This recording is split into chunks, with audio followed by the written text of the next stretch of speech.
Case બરોબર ગામ અને મારું ગામ જમણવા તાલુકો પાલિતાણા જિલ્લો ભાવનગર. મેં મારી દીકરી તળાજા તાલુકાના મણાર ગામે ત્યાં કાયદેસરના લગ્ન કરી અને પરણાવેલ છે.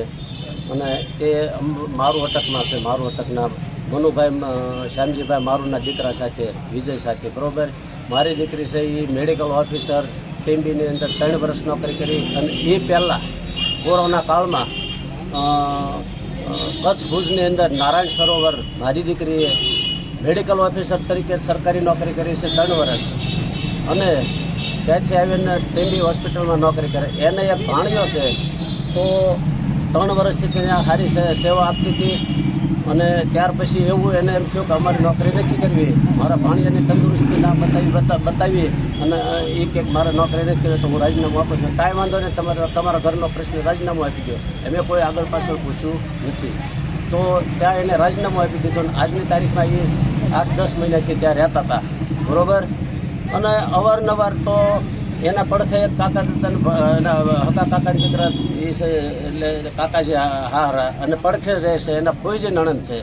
તો એનો ઘણી વખત ત્રાસ કારક આવતો હતો, પણ એવું અમે કોઈ ધ્યાનમાં નહોતું. ભાઈ તમે તમારો ઘરનો પ્રશ્ન ફોડી લેજો.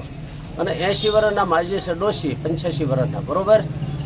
અને અમને એક બપોરે મારી દીકરીએ ફોન કર્યો હતો કે બાપા મારે આવવું તો પણ અવાણું નહીં. મેં કીધું આવવું તો પણ અત્યારે તડકાનું ન અવાય, તો કાલે તું આવજે ટાટા પોરે, જેથી કરીને દીકરાને તડકો ન લાગે. ભાણિયાને નાનો ભાણિયો છે 1.5-2 વર્ષનો.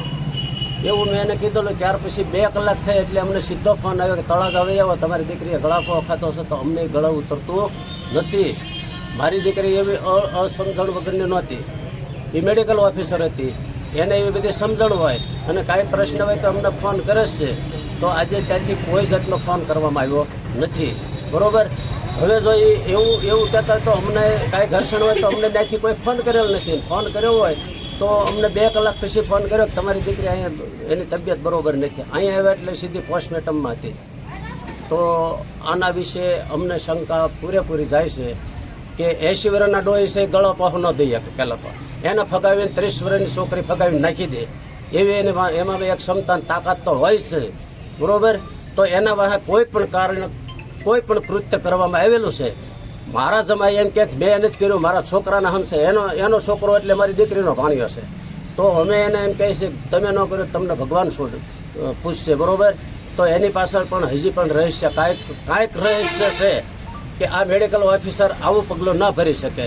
બસ મારું એ જ તમને કહેવાનું છે કે આના માટે કાર્યવાહી આગળ થાય એવી મારી મીડિયાને ભલામણ છે કે એના માટે કાયદેસરના પગલાં લેવાય અને કાયદેસરની પૂછપરછ થાય. અમને સંકોચ છે કે એને ગમે એ રીતે એને સજા થવી જોઈએ.